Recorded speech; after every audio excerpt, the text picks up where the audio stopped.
Now, last night Drake dropped a new song titled Nice for What, and you already know we gotta talk about this one. So without wasting any time, let's have a discussion. Now, the first thing that I thought about as soon as I heard this song was another Drake track from 2010. And which one am I talking about? I'm talking about his track Fancy from the Thank Me Later album.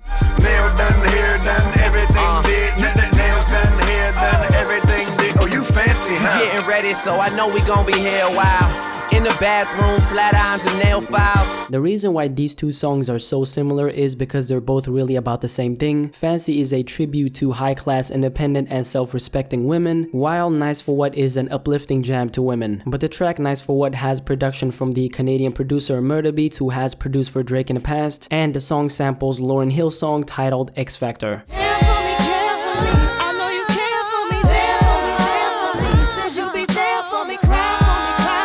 I see this song more as a low-key club banger because although it's not really a trap record, Drake's flow is very easy to absorb. Also, I thought the rhyme scheme was very easy to predict and it was very simple. Drake wasn't really trying to cut any corners in what he wanted to say. The lyrics, in my opinion, were very much straightforward, and I can't even lie, this song contains a lot of Instagram caption type of raps. Obviously, I can't really see guys quoting lines from Nice for What and putting it up on the gram, but since the entire message of the song is directed towards females, I'm expecting a lot of females to be doing this. But I want you to take a look at a pattern Drake has been following in 2018, and what pattern exactly am I talking about? I'm talking about the fact that Drake is appealing to every single type of music listener, which he's always done in his career. Drake has always been like that, but in 2018 Drake is really going hard with this, so let's take a look at exactly what I'm talking about. Now let's start with God's Plan. So God's Plan is the type of song that's for everybody. It's very easy to listen to, it's very melodic, and it's very easy to like if you think about it. And this is simply because it doesn't have one specific target audience. Just like the music video, he's trying to give back to as many people as he possibly can. And then after that we have his verse on Look Alive. And what can I really say here? I can't really describe this track as nothing other than a banger. This track is for the trap lovers. If you're the type of person who loves turn up music, then this song is for you. And then we have Diplomatic Immunity. Now Diplomatic Immunity is obviously for the hip hop heads. This is a song that's for all the people who say that Drake can't rap, Drake doesn't have any bars whatsoever. Most likely if you are the type of listener who just wants bars, then you are gonna like Diplomatic Immunity. And I've noticed that this group consists of more males than females, and this is something Drake is very much well aware of, so just keep that in mind. And then last but not least, we have Nice for What. To win over every demographic, you gotta have a jam for the females, and this is exactly the pattern that I'm talking about. Drake finds one specific target and then he executes on that one target. But one thing that I really enjoyed on this song was the way Drake was using his voice to match the vibe of the track. As I was listening to it, I got the feeling that he was really having fun recording it, and I really like how the intensity of his first verse was kind of going up from the second he started rapping. One thing Drake has been improving on recently is his delivery. I do think that the way he was rapping between 2010 and 2013 as far as delivery goes is definitely his peak. But throughout the years, and especially on Views, I just feel like he lost that touch with his delivery a little bit. But right now, I think he sounds way more confident in his verses. Most of the music he's released recently has left me with an impact after I'm done listening to it, and that's probably one of the biggest advantages as an artist Drake has. He's really good at making you feel like you miss something whenever you're not listening to him, and then you do want to go back to listening to his music because you want to fill that void of missing something. All in all, was this a good song from Drake? I really think it was. Despite the fact that this song wasn't really for me, but it was for empowering women, it didn't really ruin my personal experience of the track at all. To me, the record had a very refreshing / feel good type of sound, and it was fun to listen to. Now, what do you personally think about Nice for What? Are you a fan of the song? Do you think that it was a good song, or do you think that it was not a good song? Definitely let me know in the comment section below, and let's have a discussion about this. But as always, if you're new here, don't forget to subscribe to this channel. This channel is all about bringing together people like you who enjoy music and start a discussion on different topics like this. And of course, like the video if you enjoyed it, follow me on all my social media accounts. It's on the screen, and I'm out.